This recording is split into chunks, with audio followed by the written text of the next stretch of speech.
Bueno, vamos a ir comenzando mientras van arribando los compañeros y las compañeras a esta clase de hoy.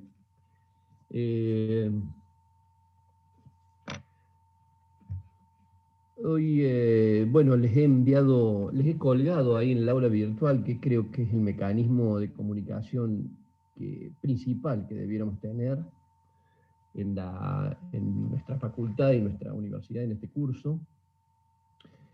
De todos modos, nuestros correos siguen funcionando. Cuando tenga que hacer comunicaciones puntuales o alguna cosa por el estilo, lo vamos a ir utilizando, digamos, ¿no? Pero mientras tanto, tenemos el criterio de estar en el aula virtual o encontrarnos o leernos. Es muy bueno, me parece muy bueno que tengamos ese mecanismo. Les he compartido dos cosas. Les he hecho un segundo número de nuestro newsletter, de nuestro boletín. Siempre piensen ustedes que el boletín es para traerles noticias de actualidad y que tengan que ver con lo que nosotros estamos viendo en nuestra materia, en nuestros contenidos, ¿no?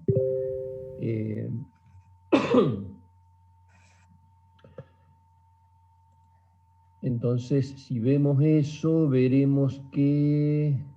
No puedo hacerlo desde acá, no.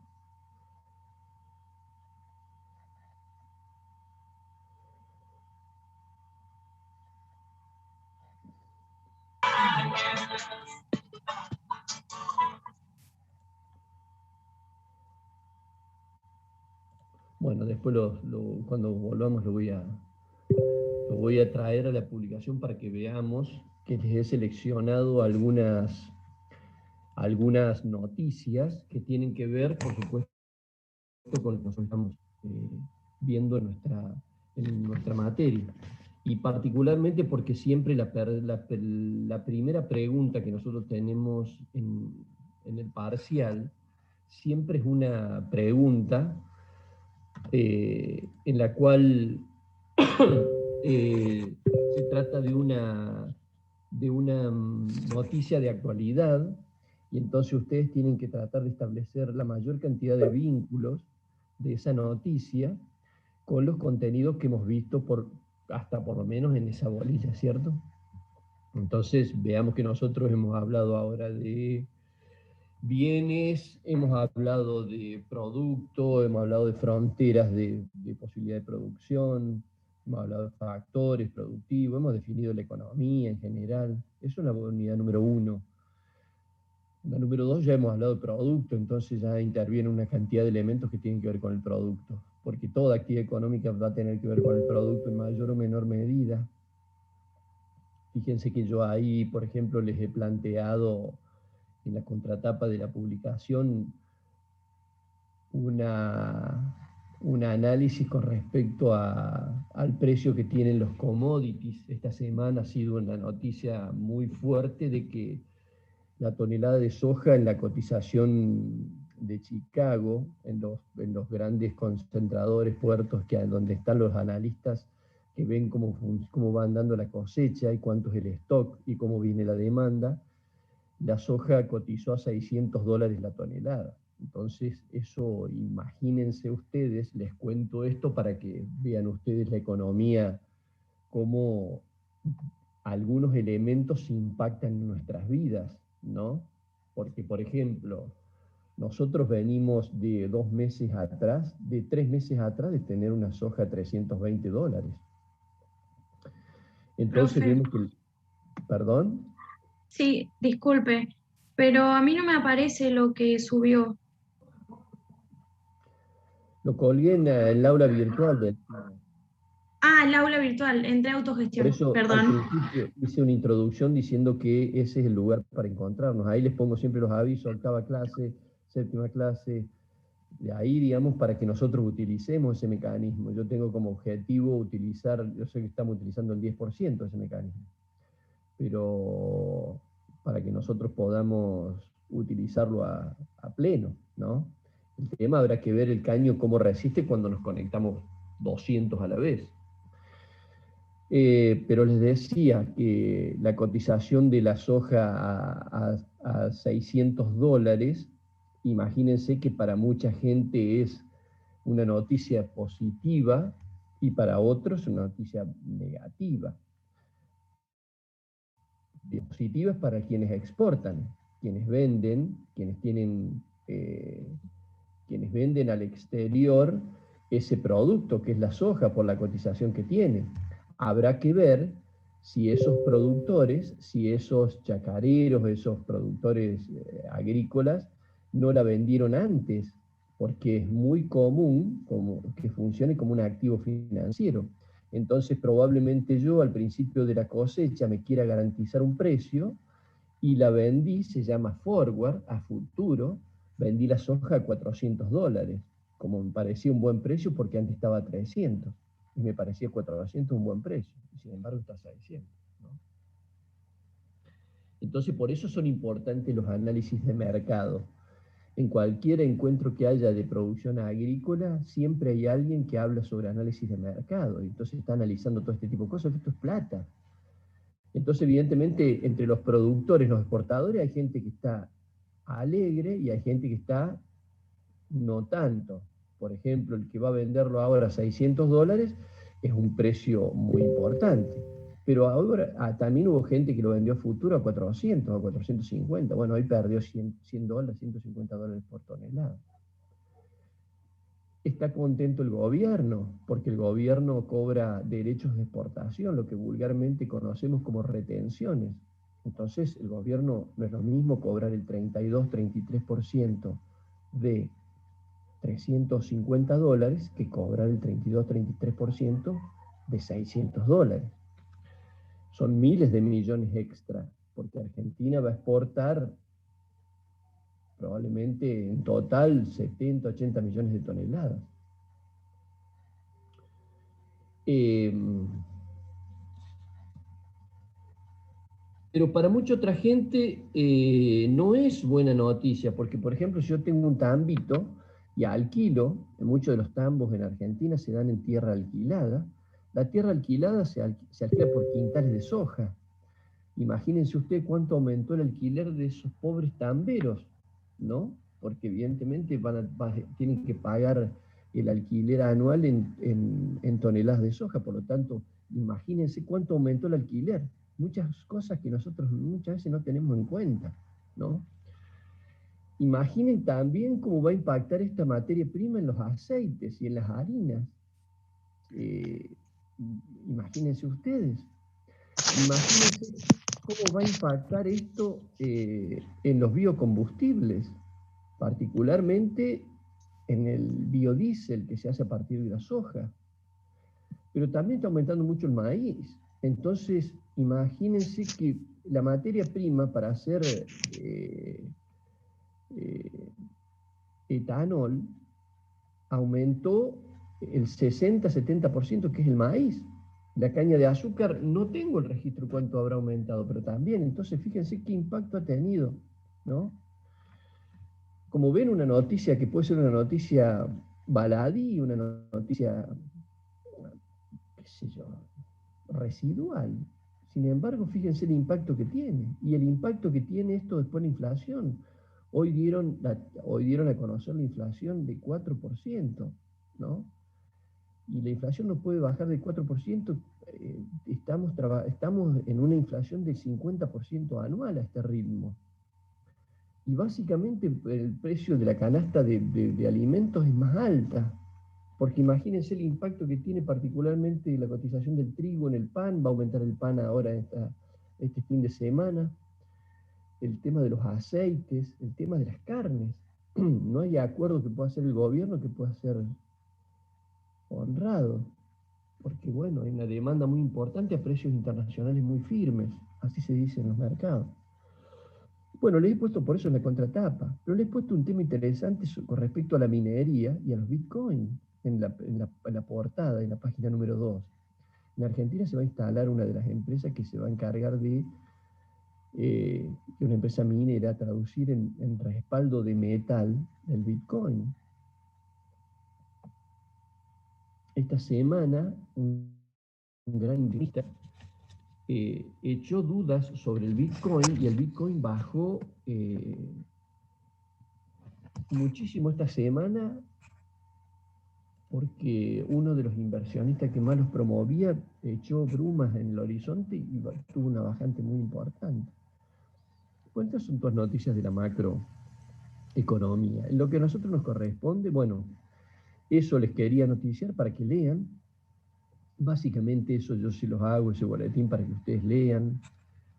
Si supieras que ustedes leen regularmente, no me tomaría ese trabajo, pero siempre tengo dudas de que si hay esas prácticas de lectura, así que por lo menos les acerco algunos artículos que puedan ser interesantes y que tengan que ver con lo que estamos estudiando nosotros, como para darle carnadura, como para que sepamos a qué nos estamos refiriendo y la economía deje de ser esa cosa inasible, que no sabemos, inaprehensible, que no sabemos de qué se trata. Profe, perdón. Sí, O sea que no era esperado este aumento de los commodities, como dice usted ahí, por lo que entiendo, porque no estaba visto, digamos, en el corto y mediano plazo este aumento, digamos. Fue algo que no mira, sé si Diego, sorprendió, pero esta nadie se lo semana, esperaba, digamos. esta semana la soja llegó a 600, la semana pasada estaba en 580, la otra semana estaba en 560, la otra estaba en 540, y hace un mes estaba en 500 y así, o sea, en los últimos 2 meses ha tenido un ascenso importantísimo, como hace más de Como 10 años de que la no se época realizaba del otra kirchnerismo, cosa. cuando estaba la mejor época ahí del precio más alto de la soja, digamos. Sí, sí, ese fue una época, hace unos 10 años tuvo una cotización Llegó a alta. 600 pesos, me acuerdo. Eh, claro, el tema es que quién lo pudo haber visto ahora, en el sentido de que eh, quién lo pudo haber visto, digamos, hace 2 o 3 meses atrás, porque, digamos, normalmente los demandantes a nivel de escala internacional, cuando ya se empieza a sembrar, se empiezan a hacer los contratos a futuro. Y muchos productores, que son empresarios agrícolas, lo que hacen es tratar de garantizarse un precio de un piso, por las dudas que esté más bajo. Entonces hay gente que liquidó, dice, bueno, un futuro de $400. Y bueno, perdió $200. No quiere decir que pierda, digamos, va a tener rentabilidad, pero la rentabilidad no va a ser como la que pudiera haber sido, ¿se dan cuenta? Pero lo que yo les quiero decir particularmente, como esto que se llama eh, eh, este anclaje de los precios de los commodities influyen a nosotros en nuestra propia vida después. Esto tiene impacto en nuestras vidas. Entonces, a ver, el gobierno, ¿por qué las retenciones, por qué las pone? Las pone por varios motivos. Una fiscal, para tratar de conseguir, de tener recursos, pero fundamentalmente para desanclar los precios internacionales a los precios locales. Nuestro asado lo compran personas que ganan 1.800 euros en Europa, mientras nosotros acá estamos ganando 300 euros. ¿Se entiende? Entonces no es lo mismo la capacidad de demanda y de precio, de pago, de un consumidor local, de un consumidor que vive en Alemania. Por eso la comparación es a ese nivel. ¿no?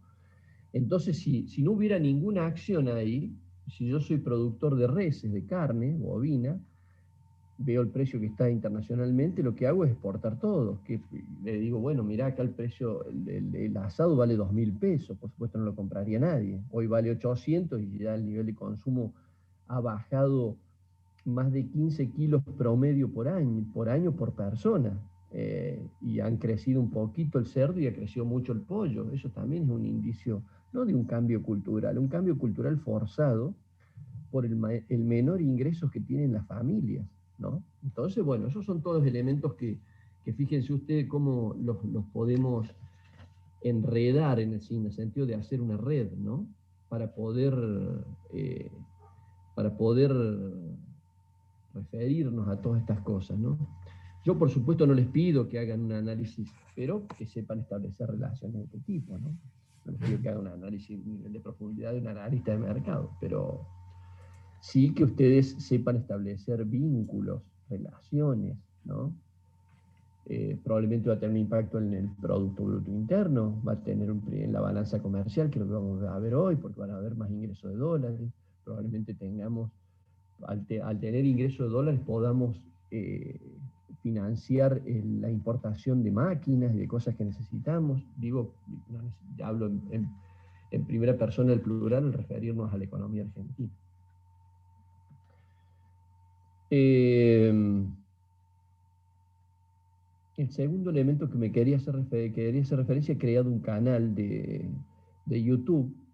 Los que son youtubers, los que son nativos digitales, que no es mi caso, porque yo cuando tenía la edad de ustedes recién pintaba la FM, así que calculen ustedes con el retraso que vengo tratando de subirme a este carro de... Entonces he armado ahí un canal digital y he empezado a subir qué cosas. Bueno, algunos videos que lo he llamado lecturas, que son lecturas de fragmentos de libros que yo a ustedes permanentemente los insto a que lean, y otros libros se los voy a compartir completos, digitales. Y particularmente he empezado a subir trabajos de mis estudiantes. O sea, el canal yo les he puesto Mikal Kalecki, y su banda es para referirnos a todos ustedes. A mí, Mikal Kalecki es un personaje para mí muy referente, muy en la economía. Es un economista polaco. Fue contemporáneo una parte de su vida a Keynes. Escribió antes que Keynes muchas de sus propuestas. Sin embargo, como era polaco, escribía en polaco sus obras hasta que no fueran traducidas al inglés. No circularon por el mundo, pero fue realmente un economista muy importante. Entonces por eso le he puesto a ese canal Mikal Kalecki y su banda, en el sentido así, todos mis estudiantes y yo. El año pasado, lo que nosotros hicimos en la cátedra, lo que hice yo en esta comisión y en las comisiones donde doy clase, es a todos los estudiantes y a todas las estudiantes que tenían 8 o más en los 2 parciales, que estaban en condiciones de promocionar, les di la opción si querían no rendir el tercer parcial y hacer un trabajo final. Un trabajo final que abordara, se ponían de acuerdo conmigo, entonces yo distribuía los temas. Y esos trabajos que yo he colgado hoy, voy a colgar, tengo 20 trabajos para colgar, a medida que vaya avanzando nuestro recorrido curricular, refiere a tópicos de nuestra materia. Entonces ustedes, para que vean ahí, ven que se presentan los chicos y cuentan. Por ahí el relato es muy sencillo, el relato son algunas placas de PowerPoint y el relato tiene una argamasa muy modesta, pero es una acción muy importante. Entonces, de algún modo ese canal es el canal donde mis ex estudiantes me ayudan a dar clase. Y a fin de año, la inmensa mayoría de todos ustedes quienes vienen a clase seguramente serán promocionales y probablemente quieran hacer ese trabajo y no hacer el tercer parcial. Y entonces yo tendré los trabajos de ustedes para ofrecerlos a los estudiantes del año que viene para que vean cómo miraban la materia, cómo reflexionaron y cómo produjeron la materia los estudiantes de este año 2021. Así que bueno, ahí voy a colgarles afiches, invitaciones también para que vayan a congresos que son gratis de innovación, de tecnología. etcétera. Lo que considere pertinente los voy a ir sumando. No tengo la idea de que tengan ustedes tantos suscriptos. Ahí se suscribió una compañera, apenas lo vio, se suscribió y muy bien, pero digamos, suscríbanse ustedes para manejar, digamos, las novedades. Yo no ando buscando tratar de hacer suscriptos para ningún negocio. Esto no tiene ningún negocio, simplemente difundir conocimiento, socializar conocimiento y que les sea más llevadero a ustedes la cursada cuando están afuera, ¿no? Bueno, eso les quería decir. Vamos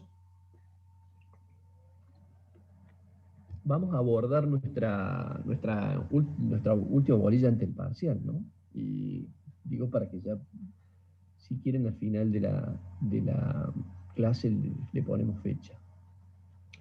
En la unidad número 3, nosotros estamos viendo sector externo. No es un sector clave. Ustedes van a tener una materia que es comercio exterior para referirse a eso. Es un universo que ha crecido mucho, particularmente porque ha crecido mucho el comercio internacional, porque ustedes fíjense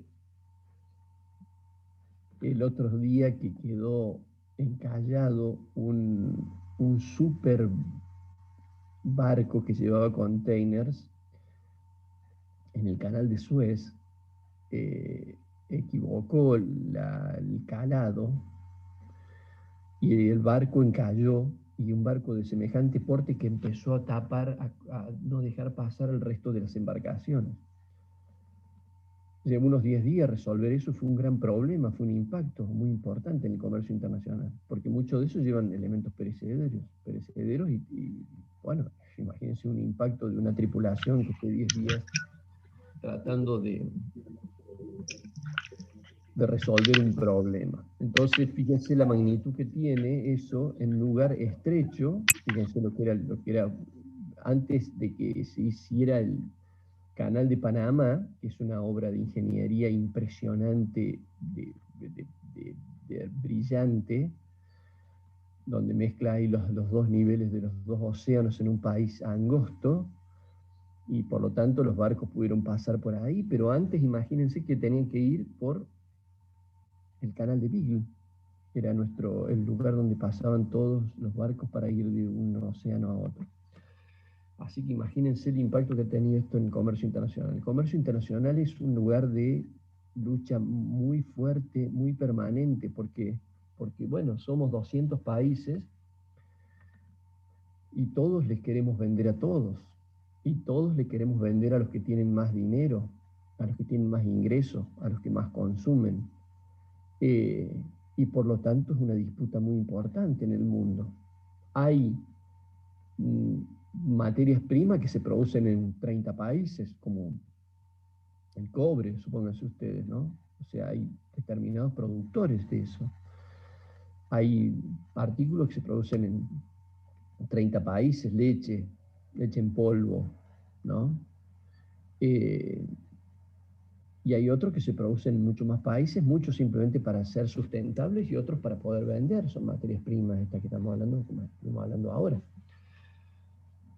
Entonces, es un terreno de disputa muy importante. Por eso siempre los insto, si de algo quiero que se lleven de la cursada de esta materia, es decir, el desafío de agregar valor los tiene que mover a ustedes en la vida, ¿no? Si hago leche en polvo, bueno, probablemente deba transformarla en una leche, en un specialty, en un postrecito, porque leche en polvo hacen 40 países, pero postrecitos para vender al mundo pueden hacer 10. Entonces, siempre estar en el lote de elite, en los clubes donde hay menos competidores. Por eso es tan importante hacer aviones que vender hierro, ¿no?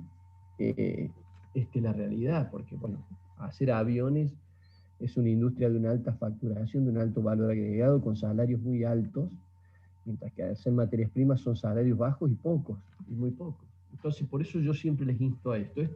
Si alguna de nuestra ideología es esta, es la de agregar valor, porque si no lo hacemos no tendría razón esta carrera, ¿no? No tendría razón que existiera esta carrera. Así que bueno, yéndonos para que analicemos esto, porque quiero que me acompañen a ver esto, porque particularmente ustedes se van a encontrar con cosas para analizar en esto, y no quiero que digan, este profe no nos avisó de lo que estamos viendo, ¿no? ¿Pueden ver mi pantalla compartida? Sí, profe. Sí, profe. Nosotros, todo lo que una economía, en este caso la Argentina, interactúa con el resto de los países del mundo, se asienta en lo que se llama una estructura de balanza de pagos o de balance de pagos o de balanza del sector externo, ¿no? Ahí es donde nosotros se va a sentar absolutamente todo. Todo, pero casi todo, porque imagínense que Argentina es un país que tiene, salvo nuestra costa atlántica, tenemos límites con otros países y por lo tanto hay pasajes quiere decir de un lugar a otro, pasos que son formales, que son controlados, y después tenemos decenas de miles de pasos que no son controlados, inclusive en nivel aéreo. Es muy difícil controlar la cantidad de avionetas que llegan, que salen, y por lo tanto eso también tiene impacto en la economía, que ahora lo vamos a ver. Si yo les dijera que en una estructura de la balanza de pagos hay 4 estadios o 4 momentos, algunos que son muy calientes y que son de disputa y otros no tanto. El primero que analizamos son los que se llama el 1, que son transacciones corrientes, que son las transacciones que regularmente tiene en una economía con las otras. Y en general en esta, fíjense que tenemos transacciones corrientes, tenemos mercancías, servicios y transferencias unilaterales. Fíjense que el núcleo central de esto está en la balanza, en lo que se llama balanza comercial, que es lo que expresan las exportaciones menos las importaciones. Es decir, recuerden el trabajo práctico, ustedes tienen que decir a ver cuánto ha sido este año, el año pasado, cómo ha sido la evolución de la balanza comercial, y después yo le pregunto la composición, comparación, etc. Pero en general es lo que se sustenta ahí, porque uno a partir de qué exporta un país se puede dar cuenta de qué economía se trata, no solamente por el volumen. Chile exporta mucho, el 60% de lo que exporta es cobre. Por ahí, si analizamos la balanza comercial, vamos a darnos cuenta de qué tipo de economía es la que nosotros estamos analizando. Acá existe esta nomenclatura, la van a ver ustedes, porque hay 50 términos en comercio internacional. Esto es, en general, para las exportaciones nuestras, que son a granel, que son exportaciones, la mayoría de materias primas. Por eso es un ejercicio en economía pesar las exportaciones y importaciones. Y en eso vemos que nosotros las exportaciones nuestras,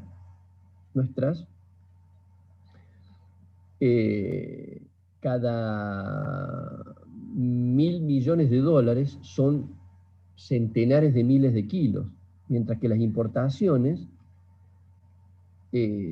son decenas de kilos. O sea, ¿qué quiere decir? Que a igual cantidad de exportaciones y de importaciones, lo que exportamos pesa mucho más de lo que importamos. Cuando nosotros importamos un avión comercial, probablemente ese avión pese, no sé, voy a decir algo, no sé bien cuánto pesa, pero supóngase que pese 10.000 kilos, ¿no?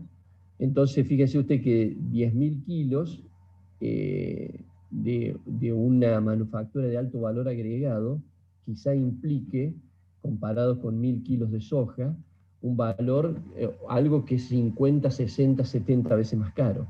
Por eso, en general, este es un ejercicio que se hace, el de reconocer de que nuestras exportaciones están muy primarizadas, por lo tanto nuestras exportaciones pesan mucho y nuestras importaciones son cosas que necesitamos y que compramos de afuera y pesan mucho menos, ¿no? Por eso es importante dedicarse a agregar valor, porque yo contrato un container de soja y puedo poner adentro probablemente, 30, 50 toneladas. Pero imagínense si yo exporto 50 toneladas de cohetes o de satélites o de radares. Se dan cuenta la magnitud y la importancia que tiene hasta el costo del transporte. Nosotros tenemos, no solamente que exportamos materias primas, son voluminosas, pesadas, tenemos un contrato de transporte caro que impacta mucho en los precios, porque aparte nosotros estamos a por lo menos 10.000 kilómetros de las personas que consumen en el casquete norte. Y esto es un costo adicional que tiene Argentina. Argentina, cuando va a armar su economía, siempre tiene que pensar en esto. Bueno, después tienen otros servicios, que son servicios reales o financieros. Estos servicios reales son derechos que, digamos, que obedecen a normas que tienen en los distintos países y por lo tanto se refieren también a propiedades y cosas por el estilo. Y el servicio financiero son servicios que nosotros debemos pagar por asistencia que nos dieron en un momento dado. Estos van también en transacciones corrientes. Y después van las transferencias unilaterales, que son aquellas que tenemos cuando decidimos asistir a alguien o cuando nos envían a nosotros ayuda o lo que fuera. Entonces, esas son transferencias unilaterales. Este es el primer grupo de transacciones corrientes. Vengan pensando ustedes que en el parcial probablemente yo les dé 30 elementos que corresponden a este tipo de cosas y por lo tanto ustedes deban sumar en una suma muy sencilla, pero el tema está puesto en cómo ustedes pueden reconocer que si yo digo exportamos tanto de, de soja o de biocombustibles, ¿dónde los voy a colocar? ¿No? Esta nomenclatura que le decía dice FOB, esto es free on board, quiere decir libre puesto en la cubierta del buque. O sea que cuando alguien contrata algo, compra algo, tiene que saber tiene que estar claro en qué condiciones lo hace. Yo puedo comprar una máquina y la máquina la tengo que ir a buscar a la puerta de fábrica, o la puedo ir a buscar al puerto del país donde la hacen, o la puedo ir a buscar a mi puerto, o me la pueden traer en la puerta de mi casa. Todas esas cosas implican a nivel de transporte y costos diferentes. Transacciones corrientes es un núcleo muy importante. Después tienen transacciones de capitales no compensatorios. Nos va quedando un minuto, nos reconectamos. Los capitales no compensatorios son aquellos capitales que, por ejemplo, dice de empresas. Si Arcor decide abrir una sede en Brasil, entonces va probablemente a llevarse 100 millones de dólares para abrir eso. Entonces, esto es una inversión de una empresa, no tiene necesariamente que tener una compensación. Probablemente a largo plazo esa fábrica comience a tener rentabilidad, balance positivo y con el tiempo los dueños de la fábrica, los accionistas, lo ingresarán acá o no. Lo mismo del gobierno. Supóngase que un gobierno compra una embajada o cosas por el estilo, o se asocia con otro país para producir algo. Entonces, y el mismo sistema bancario. Después está esto de errores o omisiones, ya lo vamos a ver de qué se trata.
Fíjense que este cuarto segmento es un segmento muy importante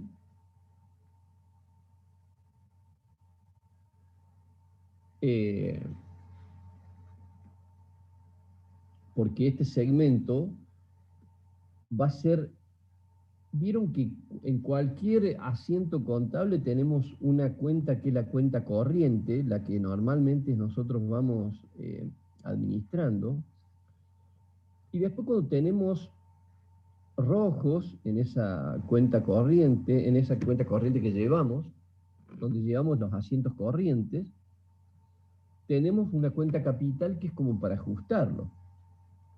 En general, Argentina, la mayoría de los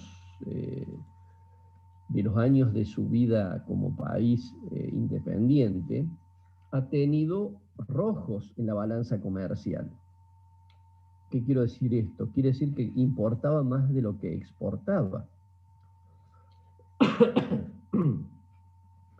Y por lo tanto, yo a nivel de macroeconomía tengo que pensar cómo voy a equilibrar ese rojo que tengo de la balanza comercial. Por ejemplo, el gobierno este año piensa tener una balanza comercial positiva, la soja lo va a ayudar, y está frenando muchas importaciones, está buscando sustituir muchas importaciones. Esas son estrategias que tiene el modelo de administración de la economía en Argentina.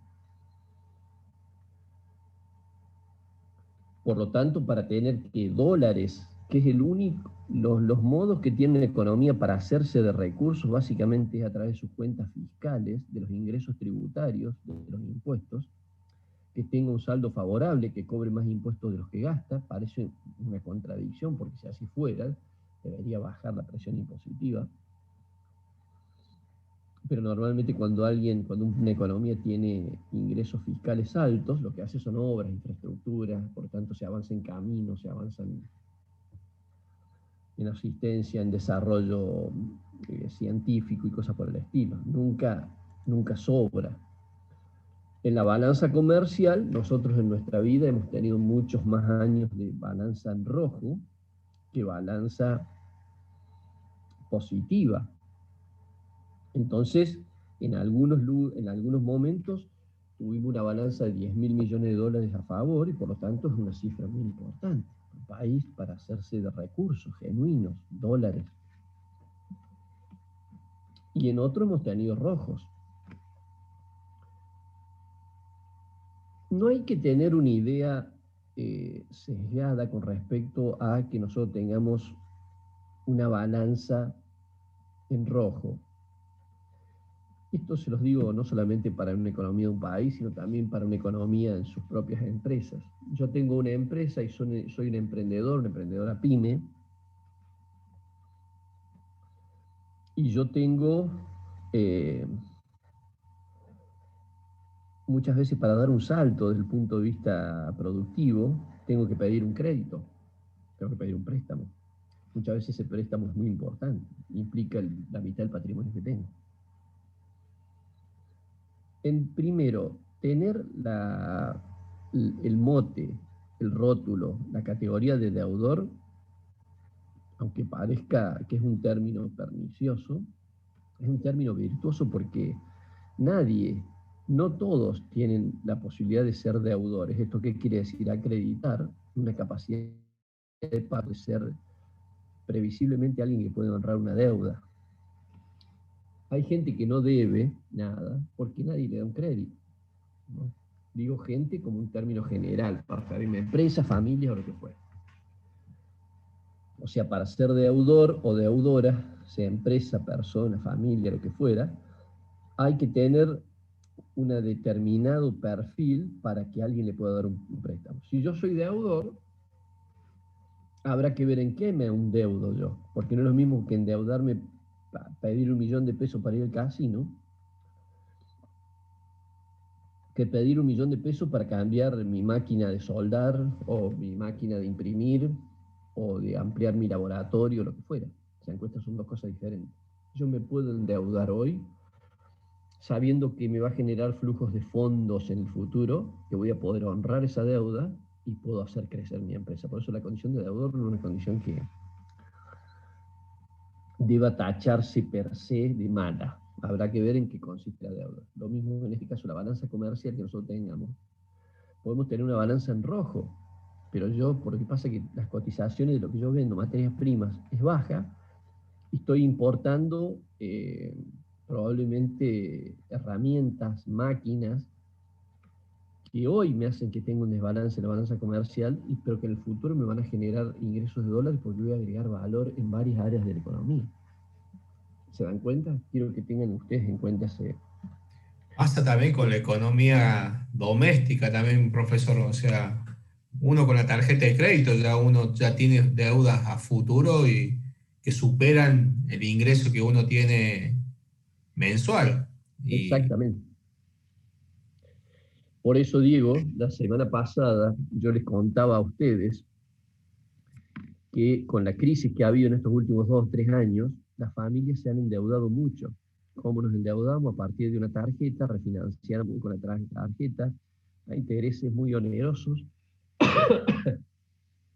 hasta que llegó el momento en que ya no nos refinancian más, porque tenemos en nuestros registros avales muy pobres, un recibo sueldo, no es que sea pobre, digamos, quiere decir que no es suficiente respaldo para seguir endeudándome. Y por lo tanto las familias han dejado de consumir y han estado muy endeudadas, muy presionadas y sin crédito. Es una cosa que ha existido en estos últimos años, pero fíjense ustedes, por eso les contaba el dato yo, que las familias argentinas están endeudadas al 9% del PBI, mientras que en Estados Unidos las familias deben un PBI medio norteamericano. Y básicamente eso se debe a que en Estados Unidos hay créditos hipotecarios, que en Argentina no hay. Por lo tanto, cualquier joven de 30 años, una vez que salió de la universidad y tiene su trabajo más o menos consolidado, lo primero que hace es ir a un banco para pedir un crédito a 20 años, y ahí viene la masa de endeudamiento que tienen las familias norteamericanas, que nosotros no tenemos. Nosotros tenemos endeudamiento para consumo, por eso tenemos un endeudamiento tan bajo. Esto desde el punto de vista de la macroeconomía es muy importante, porque ¿qué quiere decir? Que las familias, si esta economía se pudiera sostener, dinamizar, crecer, podrían tener proyectos para endeudarse si tuviera una economía más estable. Bueno, esta cuarta área es de pagos internacionales, que es como si fuera la cuenta capital que yo ajusto lo otro. Si yo, mis ingresos fiscales están equilibrados, lo que cobro, lo que gasto, no tengo recursos de ahí. Mi balanza comercial este año dio déficit de 5.000 millones de dólares, yo voy a tener que buscar una asistencia financiera internacional internacional o dentro de la nación, para poder asistirme, porque probablemente yo diga, bueno, che, este año tenemos un rojo muy importante porque tenemos un déficit en la balanza comercial, entonces yo puedo decir, bueno, voy a imprimir unos títulos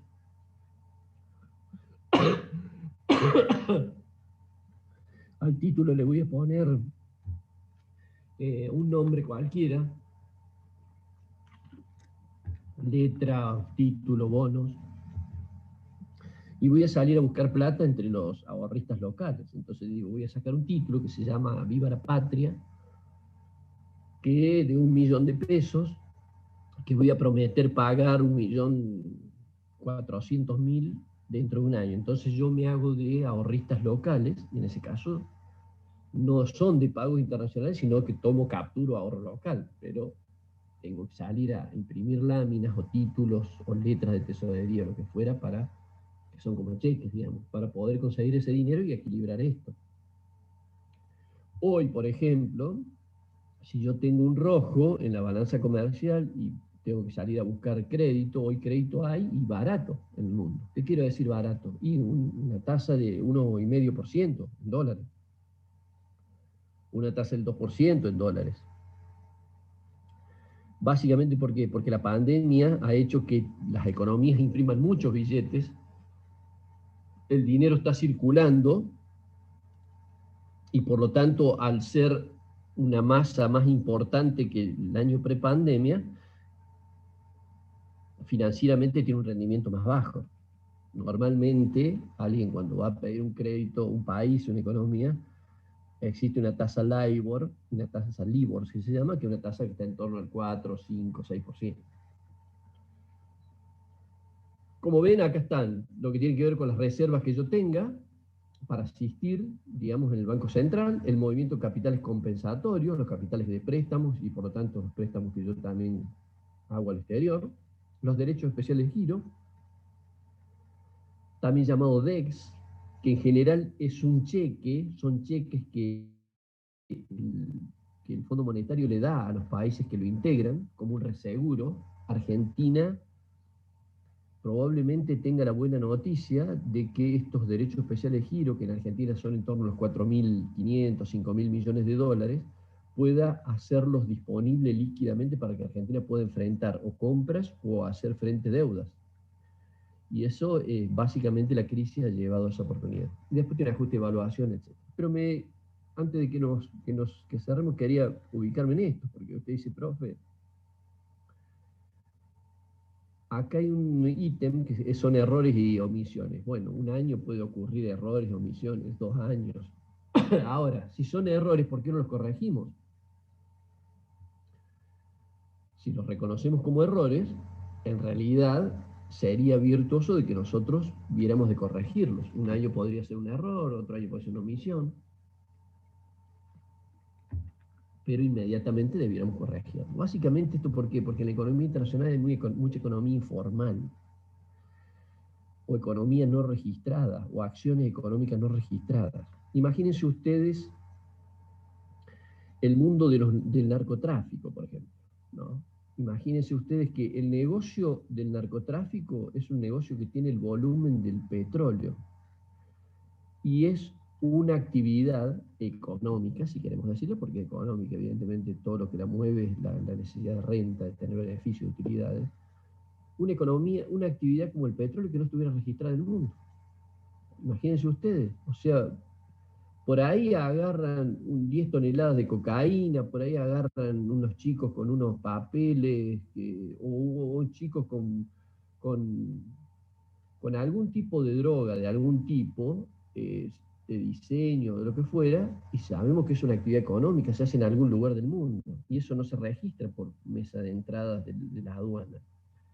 Entonces, imagínense ustedes que Argentina es un país donde se ha consumido mucho, si bien ahora hay cocinas de producción, quiere decir que Argentina ha recibido inversiones en ese sentido para ese negocio. Es un negocio ilegal, pero desde el punto de vista económico implica que en muchas que las familias, una parte importante de los ingresos van al consumo de estupefacientes. Fíjense ustedes que en Estados Unidos está perseguido, está la DEA, lo que sea, pero Estados Unidos consume el 40% de la droga del mundo. Y por supuesto que el gobierno de Estados Unidos sabe perfectamente qué consume la familia y cómo hacen para que llegue. ¿Se entiende? O sea, hay una persecución, pero en realidad lo que hace la persecución es elevar el precio, hacerlo más difícil el comercio. Probablemente si se cayeran todas las acciones de perseguir al narcotráfico, probablemente la droga, cualquier tipo de droga, valdría el 10%, el 20% de lo que vale hoy. Por la mayor parte del costo que tiene cualquier diseño de narcótico tiene que ver básicamente con la ilegalidad. Entonces, lo que es difícil llevarlo, trasladarlo de un lugar a otro. Entonces hay que hacer una estrategia, buque submarino, disfrazarlo, llevarlo entre pescado, llevarlo en cerveza, llevarlo en cemento. Entonces eso es lo que encarece. Hay mucho contrabando. Imagínense que por eso le decía Argentina, un país que tiene muchos pasos, imagínense la cantidad de cosas que no están registradas. ingresos y egresos de cosas no registradas. Bueno, eso en general, y después también hay determinadas actividades de sobrefacturación. Yo, por ejemplo, a ver, si yo compro una máquina afuera que vale 10, hago figurar como me costó 12, y entonces yo saco desde la economía local 12 afuera. Entonces eso me permite pagar los 10 y quedarme con 2 afuera. Gran parte de la fuga se hace a partir de eso, de fraudes en los asientos contables. Es muy difícil hacerlo. Yo, por ejemplo, una empresa, quiero ver si una empresa está, cuando compra algo, lo está pagando más caro, tengo que ir al país de origen, analizar y ver, chequear, y en ese sentido cruzar la información, arquear la información y ver cuando salió de allá cuánto valía la máquina y cuánto se pagó acá para demostrar que hay un fraude y por lo tanto perseguir penalmente a quien lo hizo. Y lo mismo que sobre que es su facturación, digamos, ¿no? O sea, a ver, cuando yo probablemente tenga que vender afuera, probablemente yo la subfacture para decir que recibo, tengo que blanquear menos dólares de lo que realmente recibí. Vendo por 12 y hago facturar 10, entonces yo rindo por 10, pago impuesto por 10 y los otros 2 me los llevo y van como destino a distintos paraísos fiscales o lugares donde llega el dinero no registrado, generalmente mal habido. Bueno, esto es importante, esto hemos visto hoy, es muy importante, léanlo, veamos las dudas, fíjense que tienen ejercicios ahí, les he adelantado en la parte del trabajo práctico, en la segunda parte, algunos ejercicios. Acá hay algunas explicaciones, explicitaciones, ¿eh?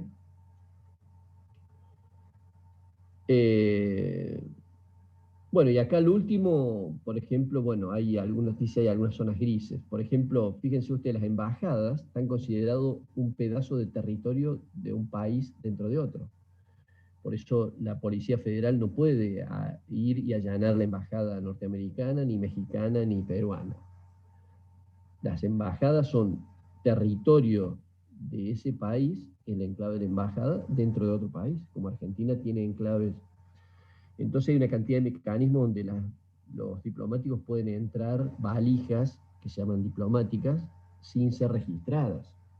¿Se entiende? Entonces, muchas de las cosas no saben, qué sé yo, a lo mejor la embajada norteamericana quiere tener autos norteamericanos, entonces importa 10 autos y esos autos entran francos, libres, ¿se entiende? Pero hay valijas diplomáticas donde se ingresan otras cosas que no tienen control. Lo mismo el personal, etc. Vamos a dejar para nuestra próxima clase, que va a ser la última de esta bolilla, mecanismo del comercio internacional, o sea, mecanismos protectivos, proteccionismo, arancel, cuotas y barreras, algunas prácticas desleales, y bueno, y teoría internacional, digamos que sería la última parte de esta unidad número 3.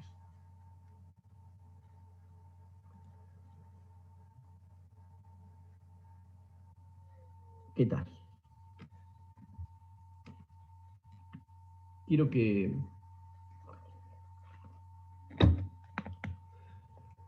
hoy es la fecha de 10, 11, 12, 13, 14 hoy, ¿verdad? Sí, profe. Sí, profe. 14, Sí. el próximo viernes sería 21, y yo creo que el viernes 28 podríamos estar haciendo el tercer parcial. ¿Qué les parece a ustedes? Podemos tener una clase de consulta antes del parcial, antes de ese viernes, tenerla el lunes, el martes, cuando ustedes nos pongamos de acuerdo, así intercambiamos puntos de vista. ¿Qué les parece? Disculpe, profe, ¿de qué mes está hablando? De mayo. De hecho. De mayo. Lucía. Ah, perfecto. Entonces el 28 sería el primer parcial. Claro, porque no te olvides que nosotros tenemos 8 unidades, 3 unidades del primer parcial, 3 unidades del segundo parcial y 2 en el último parcial. Nosotros, la clase que viene, terminaríamos la unidad número 3. Por lo tanto, ya estamos en condiciones de hacer el parcial. Ustedes entregarme el práctico y hacer el parcial. Por eso, digo, vengamos con ánimo de tener la clase teórica el viernes que viene, traer preguntas, dudas. Estoy dispuesto a tener una clase de consulta extra antes del 28, que les sirva, ¿no? El 23, el 24, no sé cómo andarán ustedes de tiempo, nos ponemos de acuerdo y ustedes me dicen. Profe, ¿y qué metodología tendría el parcial? O sea, ¿cómo sería? El parcial se los envío yo, lo hacen ¿Lo ustedes. subimos a la web? Sí, o yo por supuesto los voy a recibir en mis correos también, porque ocurre que cuando están en un parcial y hay 100 estudiantes que nos están mandando un parcial, muchas veces hay dificultades. Entonces, para que ustedes se queden tranquilos y tranquilas, ustedes dicen, bueno, lo pego para mandárselo por la universidad virtual, por la aula virtual, y se lo mando al profe a su correo. Entonces yo lo recibo de cualquier modo. El parcial en general son 5 preguntas más 2 preguntas extra, que son, las 5 preguntas valen 2 puntos cada una. La primera es un artículo de un periódico para leer, reflexionar. Las otras 5 preguntas, las otras 4 preguntas valen 2 puntos cada una, en total serían 10 puntos. Si alguien no quiere hacer o no puede, o no sabe alguna de las 5, la sexta pregunta vale 1 punto y la séptima vale medio punto. La idea es que yo con 7 preguntas, digamos, los estudiantes y las estudiantes que hagan 4 de esas 7 ya pueden estar en los grupos de promoción. Las preguntas, por supuesto, quien tenga dominio del teórico y sepa dónde ir a buscarlo y dónde establecer relaciones, eso es haber estudiado. Porque, digamos, el parcial generalmente es un parcial de 1 hora. Por lo tanto, yo si se los entrego a las 4 de la tarde, a las 5 de la tarde, todos los que entregaron hasta las 5 de la tarde, digamos, tienen el valor completo de lo que hayan hecho en su parcial. Y después los que entreguen cada 15 minutos tienen descuento de 1 punto. O sea, por eso es importante el valor tiempo, o la variable tiempo, perdón, ¿no? Para que ustedes puedan, quien sepa, quien tenga dominio, y hay una cosa que sabe dónde buscarla, directamente lo pone ahí. Por supuesto que no valen los corta y pegue, lo que vale es cortar y pegar de la parcial nuestro, digamos, ¿no? Ustedes pueden estar navegando en internet con su padre economista, con lo que fuera. O sea, esto es parte de nuestra estrategia de libertad sensata, digamos. Pero yo en general las preguntas que hago son preguntas de relación, no son preguntas que dicen, a ver, para que me fijo en el parcial y lo copio. Porque aun cuando, si fuera así, tengo que saber dónde buscarlo.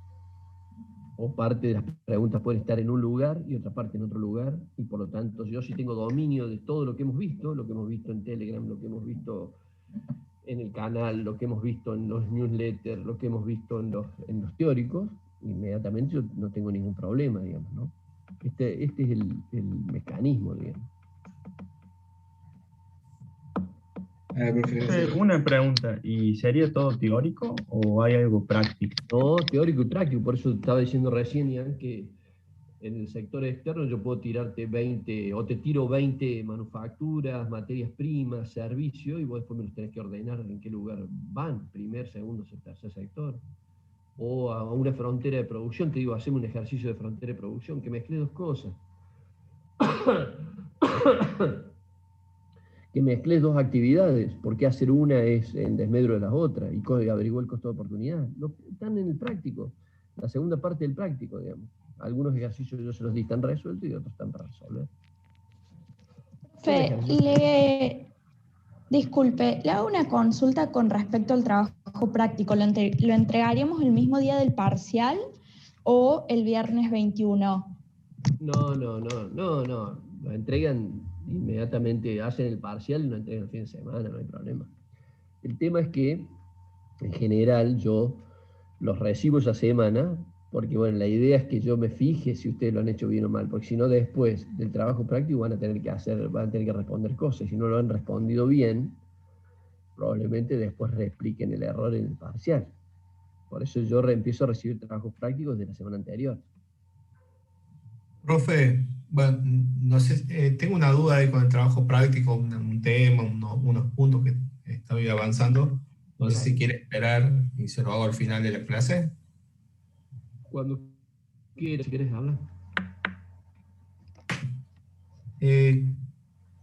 Con respecto al PBI que usted nos pone, buscar el historial o el de los últimos 10 años del PBI, Sí. usted ahí lo que un poco me quedó recién dijo algo que teníamos que hacer un análisis de exportación, importaciones. Yo ahí lo encaré como por intervalo de tiempo, digamos, no siguiendo los datos más o menos que busqué, hice por intervalo de tiempo, explicando, no sé, la parte de exportación, un poco de la inflación y todo ese tema. Más o menos es el tipo de análisis que usted pide. Correcto. Sí. En general, ¿qué es lo que te conviene hacer? Tirás una fiebre, que es un gráfico donde va variando una curva, Sí. una curva en 10 años, 20 años, 50 años de exportación, en azul, y otra en rojo. Y vos vas viendo, digamos, simplemente con un golpe de vista, vos podés ir viendo en los últimos 10 años cuando tuviste superávit o déficit, cuando la azul pasa a la roja o la roja... Ah, no, Vas, eso me vas falta. viendo volúmenes, y bueno, mira, acá tuvimos superávit, pero realmente la exportación e importación bajó a 2/3 de lo que teníamos antes, porque bajó la actividad en pandemia, por ejemplo. ¿Se entiende? Sí, sí, o sea, sí, no llegué tan fino a... Lo que hice fue hacer la gráfica lineal de los valores del PBI por año, pero no llegué a poner otra comparación de alguna recta de exportación o la parte esa de- Diego, cuando vos hablas de balanza comercial, hablas de dos cosas, de exportación y de importación. Entonces yo digo, bueno, tomo 10 años. 10 años tengo 10 deciles. Por lo tanto, digo, el primer año, superávit, segundo superávit, el tercero déficit, déficit, déficit, superávit. Entonces voy viendo cómo se mueven las... Ah, sí, sí, eso, bueno, se ve en la Yo curva. veo el gráfico y te lo puedo describir. Vos me das un gráfico a yo puedo hablar media hora de ese gráfico, escribir media hora, dos hojas. Ah, no, está bien, sí, sí, porque en el gráfico se ve cómo veníamos de superávit y después en cierto intervalo comienza, comienza el déficit. Ah, está bien. Ahí. Correcto. Y después Probablemente te den distribución del ingreso, te doy valores de los deciles, vos tenés que dibujar, resolver gráficamente una curva. bien. Entonces yo te Me- digo, averiguame el área que tiene esta curva de distribución del ingreso, qué área tiene para saber cuán injusta es la economía de la que estamos hablando. ¿Eh? Bien. Después usted en una parte nos pide por el tema de los sectores. Bueno, yo ahí busqué información, encontré unos reportes, ¿no? Y encontré también con respecto a Internet, un poco ahí, más o menos venía escuchándolo a ustedes por los mensajes de Telegram. eh, Había gente que aparte de minas o cantera, explotación de minería, lo ponían como un sector secundario. Ahí me entró la duda. Para mí es un sector primario. Mientras sea mineral, es sector primario. A ver, por ejemplo, si yo agarro y exporto cal, Eso es es primario, minería. eso es minería. Si yo a la cal la proceso y hago un producto para la construcción, con una marca, es una manufactura. Bien, listo. No, me ¿Se quedó claro entiende? porque Yo exporto papa, es sector es primario, primario. Pero si yo exporto papas fritas, manufactura. es una manufactura, en este caso de origen agropecuario. Hay manufactura de origen agropecuario y hay manufactura de origen industrial. Sí, sí. Bien, perfecto. Listo. Me quedó esa duda porque tomaban como parte de minería, lo ponían en el segundo, en el sector secundario y ahí me entró la duda. Pero No, por sí. eso hay que saber, digamos, ubicar en cada uno de los sectores. Yo te digo, por ejemplo, a ver, estamos vendiendo a Netflix una producción 8 capítulos de una que hace Canal 7, por ejemplo, ¿cómo se llama eso? Que están en la cárcel, que están, bueno, esa serie que está en Netflix. Eso, sí. eso es una exportación, por ejemplo, porque Netflix no las compra a nosotros, pero a su vez después Netflix nos da un servicio, habrá que ver cuántos abonados hay, digamos, en eso es marginal, digamos, ¿sí? Claro, una manufactura, depende de dónde se pare uno, es una manufactura y si nos No, en paramos ese al lado caso, del o usuario, es pasa a ser es un un servicio. servicio, una telenovela puede ser, digamos, un contenido, un intangible. Y lo mismo que yo digo, hago una aplicación para el lanzamiento de un cohete. Digamos, lo que vendo son un algoritmo de algo que me piden desde afuera. ¿Entiendes? Bien, Es un servicio informático. claro, sí, es un desarrollo, digamos. Claro. Bien. Bueno, y me queda eso, bueno, eso me quedaba la duda. Después no. Consulta, cuando usted nos pide el PBI de Chile, Brasil, bueno, Estados Unidos, ahí nos pide el PBI con respecto al último que consideramos sería 2020, o quiere algo mucho más preciso 2021, o con No, no, no. Lo ideal sería 2020, que es año anualizado completo. Bien, Si no lo conseguís, digo, la Yampa, podés poner 2019, o sea, no te voy a bajar puntos por eso, se entiende que hay una búsqueda. Lo que yo te doy es que vos no me des de organismos oficiales, te podés traer de un diario, del diario El Mercurio de Chile. Entonces, en este caso, después, si algún día sos investigador, vas a tener que buscar fuentes lo más fidedignas y de rigor posible. Cuando vos seas investigador del CONICET, no vas a poner de fuente un diario. ¿Se entiende? Porque, bueno, un diario puede haber una manipulación, una mirada sesgada, etc. claro. ¿Se entiende? Lo que vos Sí, tenés sí, que tener es fuentes que sean irreprochables y científicas del origen de la cuestión. Y si no, investigarlo y averiguarlo, digamos.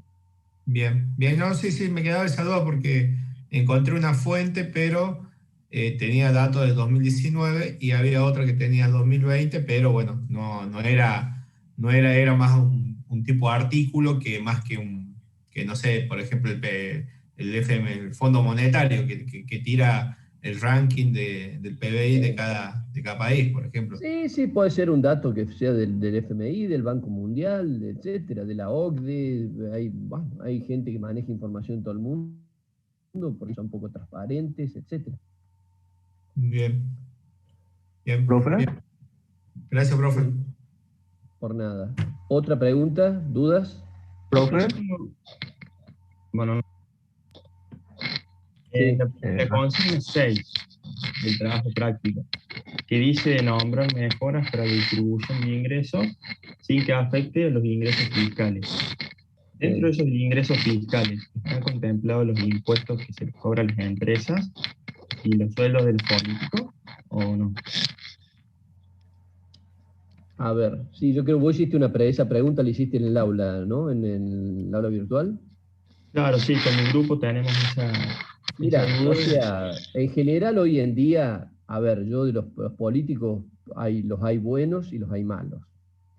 En general hay gente, hoy hay una corriente muy odio de la política, cuando yo creo que, bueno, hay mucha gente que hace mal las cosas y por lo tanto debería estar preso y cosas por el estilo, son 5 mangos aparte. Ahora creer que nosotros vamos a reducir los ingresos fiscales porque un político que cobrará 200.000, 300.000 pesos, no sé cuánto cobrará un legislador, digamos, esto no es un problema que se arregle reduciendo el 50% de los políticos. O sea, el presidente gana 250.000 pesos. O sea, no sé. La verdad que no va por ahí. O sea, vos lo podés proponer, Mariano, lo podés proponer, yo te voy a decir, está bien, lo que pasa es que es misérrimo la reducción del costo fiscal. Por ejemplo, si yo te dijera, lo que debiéramos ver nosotros es controlar para que no haya fuga, porque hay mucha gente que ingresa, compra en pesos, vende en dólares y se lo lleva, y eso tiene costos de decenas de miles de millones de dólares.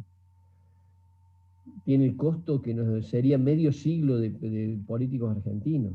Por ahí lo que hay la corrupción, pero bueno, si yo tengo cierta animosidad con la corrupción, puedo decir, eliminar la corrupción, eso sería una cuestión importante. Está bien, digamos, un posicionamiento político. Yo en realidad lo que estoy preguntando es decir, a ver, quiero que me des 3 medidas que yo pueda mejorar la distribución del ingreso sin que me afecte mis recursos. O sea, sin que tenga que el Estado sacar plata del bolsillo. O sea, yo, a gente que tiene hambre, puedo decir, bueno, de ahora en adelante le voy a pagar 50.000 pesos a la familia esa de un bono por mes, pero va a tener un costo fiscal alto para mí. Yo lo que te pregunto a vos, Mariano Ataide, es que vos me digas 3 medidas que al Estado le ayude a mejorar la distribución del ingreso y no le cueste dinero. Yo, por ejemplo, si te digo, te doy la doble indemnización, o sea, que la gente no pueda ser despedida, y si es despedida tenga doble indemnización, es una medida protectiva. ¿Me entendés lo que te quiero decir? A ese tipo de cosas me refiero yo. Si hay gente que no tiene casa y yo soy el Estado, digo, voy a donar la compañía de remonta en Ordóñez, que es militar, y tengo para armar 1000 viviendas, bueno, 1000 personas, 1000 familias van a tener viviendas, les cedo el terreno, o me lo pagan como pueden hacia adelante. ¿Se entiende? A eso me refiero yo, que yo pueda o cambiar normas, o ceder tierras fiscales que no tengan costos para mí. No porque sea malo dar subsidios. Mucha gente vive, aún tiene pulso y va a poder integrarse en la economía porque está siendo subsidiada. Nosotros estamos subsidiados, nuestra energía eléctrica está subsidiada. La universidad esta cuesta $6.000 por carrera por año. No sé si se entiende el subsidio que tienen. Porque en general es muy común de la clase media mirar a todos los otros que son subsidiados. Y en realidad, las clases medias son de las más subsidiadas que hay en este país. Mirá Todo el país subsidiado. Todo. Profe, ¿le puedo preguntar una preguntita rápida? Que ya se acaba el tiempo. Sí, rápida, lo que sea, dale. Gracias, Sí. profe, por la respuesta. En la forma de presentación del trabajo, ¿sería modo informe o modo Una portada, el nombre de la gente y una la respuesta. Y evitar los chamullos. ¿Por qué? Porque si usted una pregunta dice, bueno, corto y pego, leo, tengo 10 páginas, cuando vayan a buscar, van a tener que leer entre 10 páginas dónde estaba, o van a tener que estudiar 10 páginas. Tienen que ser concretos, concretas, ir al punto. Ustedes me pueden pegar, yo les puedo decir, sí, está bien, buscar o lo que sea. O sea, siempre sean concretos porque de ahí van a tener que estudiar. La presentación no importa, o sea, no rechazo trabajo porque a lo sumo te digo presentarlo mejor la próxima vez. listo, está bien. ¿Otra demanda?